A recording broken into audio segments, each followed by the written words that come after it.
लोग बुरे पैदा होते हैं या माहौल उन्हें ऐसा बना देता है? ये एक ऐसा सवाल है जिस पर सदियों से दार्शनिक और वैज्ञानिक सोचते आए हैं।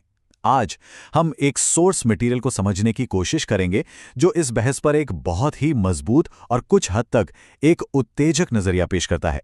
तो सबसे बड़ा सवाल यही है, क्या हम अपनी फितरत से बंधे हैं या फिर हम अपनी परवरिश का नतीजा हैं? जिस सोर्स को हम देख रहे हैं वो इस सदियों पुरानी बहस में बहुत मजबूती से एक तरफ खड़ा होता है। यह है इस सोर्स का सबसे बड़ा दावा और ये अपने आप में एक बहुत पावरफुल स्टेटमेंट है। ये कहता है कि नेगेटिव व्यवहार कोई अचानक हुई चीज नहीं है, बल्कि वो एक खास तरह के माहौल में बनता है।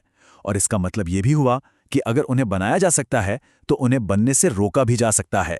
तो इस सोर्स के मुताबिक इन सब की जड़ क्या है?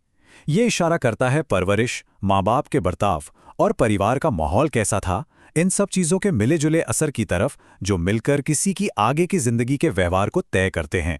इस पूरे तर्क को ठीक से समझने के लिए हम इसे 4 हिस्सों में देखेंगे। पहले हम सोर्स के मेन दावे से शुरू करेंगे, फिर बचपन के अनुभवों का क्या गहरा असर होता है उसमें जाएंगे, समाज का क्या दबाव होता है उसे जांचेंगे, और आखिर में इसके क्या नतीजे होते हैं और हमारे पास क्या चॉइस है इस पर बात करेंगे।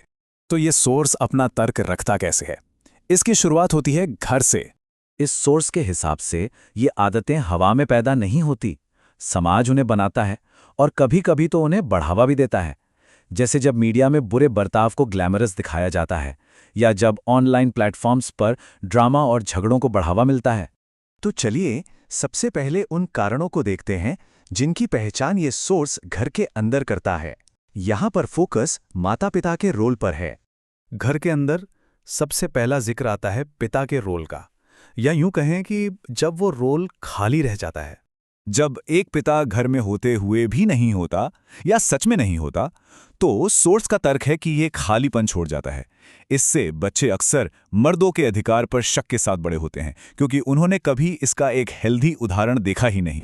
और देखें इसके नतीजे क्या होते हैं, वो यहाँ साफ बताया गया है। तर्क ये है कि जब पिता का रोल सिर्फ पैसा लाने और सजा देने तक रह जाता है, तो प्यार के साथ झुकने का आइडिया ही अजीब लगने लगता है, और यहीं से मर्दों के बनाए सिस्टम पर शक पैदा होता है। अब पिता के बाद ये सोर्स माँ के रोल की तरफ देखता है। इसका तर्क है कि एक माँ अपनी बेटी को रिश्तों और औरत होने का एक ब्लूप्रिंट देती है, एक तरह का रोड मैप, जिसे बेटी अक्सर अनजाने में ही फॉलो करती है। तो इस सोर्स के हिसाब से ये एक तरह की ट्रेनिंग हो जाती है जो बेटी को सिखाती है कि वो अपने फायदे के लिए अपने औरत होने का इस्तेमाल करे, अपनी खूबसूरती को एक हथियार बनाए और मर्दों को पार्टनर नहीं बल्कि इस्तेमाल करने की चीज की तरह देखे।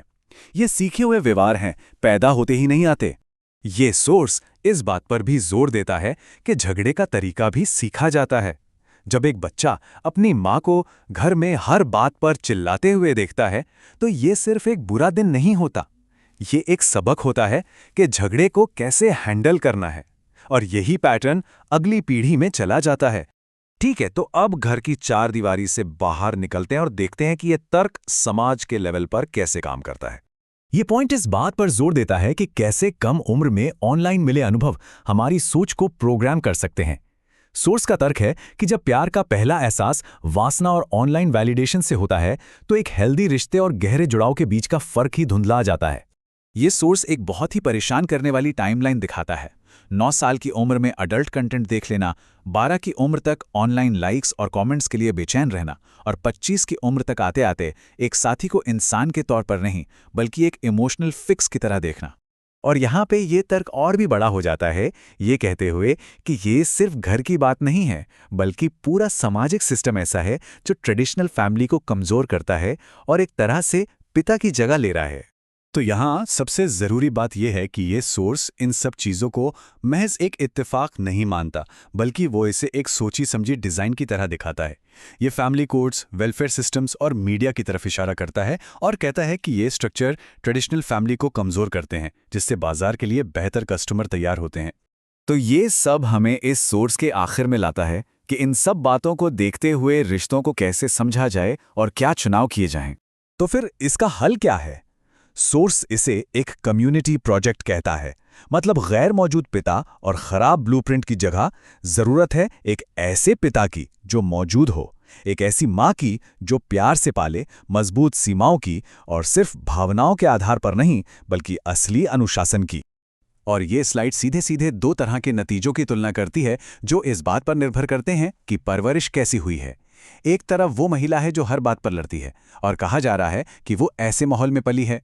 दूसरी तरफ वो है जो शांति से साथ चलती है और उसकी परवरिश ऐसे घर में हुई है जहां प्यार में एक ढांचा था।